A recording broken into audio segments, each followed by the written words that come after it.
Hi, my name's Jamie, and we're here at the McMullen Family Foundation Gallery, and we're looking at a painting. We're going to be looking at this from a formalistic point of view. This painting it has figures and is representational. I'm going to ask that we resist the impulse to try to say what's going on here and interpret it that way, and look at it and see where your eye moves.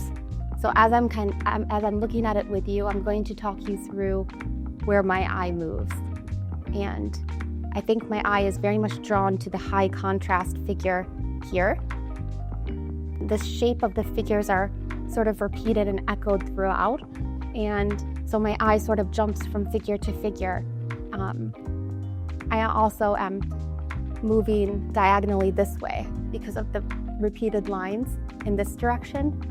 And then there's the sort of rounded shape here. My eye kind of shoots upward, and I'm kind of caught with this orange and almost this gray blue. And I'm really starting to see the color in all of these grays. I'm also seeing some colors. As I look at it for a little longer, I'm picking up some of the red, dark red, sort of muted red earth tones, both in the building back here and in some of the figures.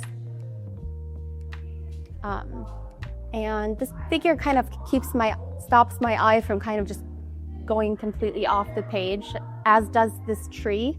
This branch right here in particular sort of moves your eye back in a circle. So that's always what I tell the kids is it's a very successful composition when you can keep the eye moving and you can keep the eye on the page.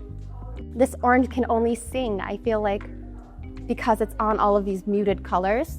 So one thing that I notice is that I appreciate this vibrant orange on the backdrop of all of this gray snow. Even though the snow has so much color in it, it is all so muted. If they apply color everywhere, it would fight for that attention. But because it's used so sparingly, that's what makes this bright orange work and make it such a statement. It's interesting to ask yourself that question when you're looking at an artwork. Why am I drawn to this? How does this work? What I think works about this painting is this sort of restraint that the artist has employed with color. So not only by making the sort of ruddy, dirty, muddy, muted tones in the snow to let that orange stand out, but also kind of giving us these really dark figures in the foreground that still play with the contrast. And they become these repeated silhouettes, which I think our brains, we really like the repetition. And I also like to ask myself, if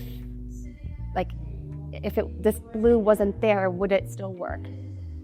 Or if this figure wasn't stopping us from just going off the page, would our eyes still move around? How could you make that? There's different things you can do. There's tools and tricks you can use as an artist to sort of make people's eyes move.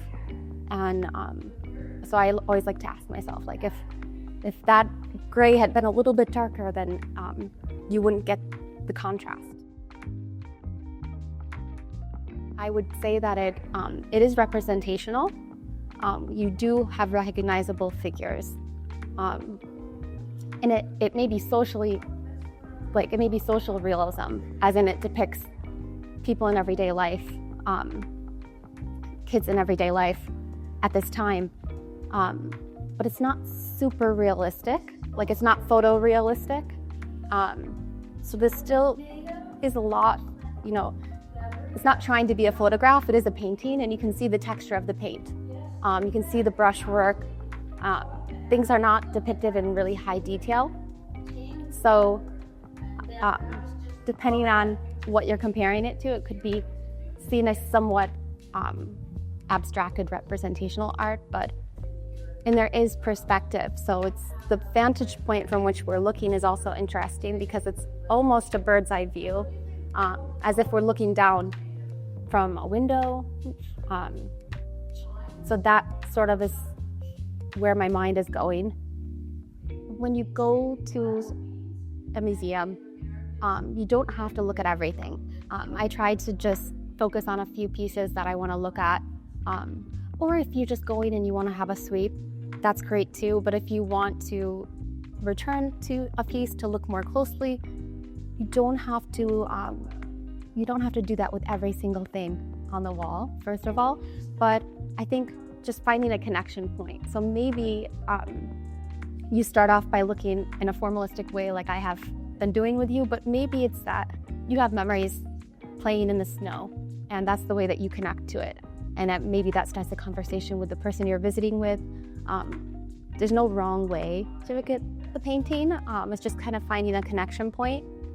And then maybe if you have the opportunity to come back and look multiple times, so that it becomes more of a conversation, like an old friend. It doesn't have to just be. I like to think of the art as having the life of its own.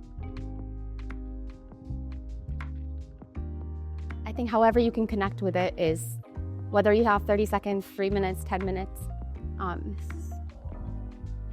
just try to start somewhere, see where your eye moves. You can have an emotional reaction to it as well. Like some people just have an intuitive emotional reaction, and I think just recognizing that is enough.